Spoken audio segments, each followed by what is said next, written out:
Les attaques de Bruxelles seront probablement en haut de l'agenda de la rencontre des ministres africains sur la défense cette semaine.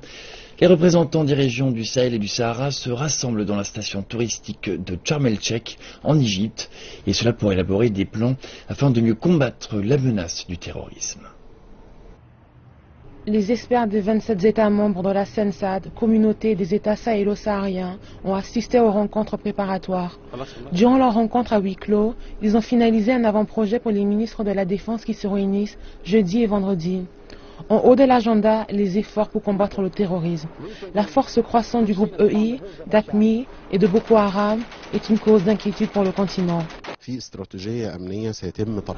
Une stratégie de sécurité devrait être élaborée pour faire face au terrorisme dans la région du Sahel et dans le désert. Le timing est très important en raison du crime organisé, du trafic d'armes et du trafic d'êtres humains. Tous servent un objectif, soutenir le terrorisme.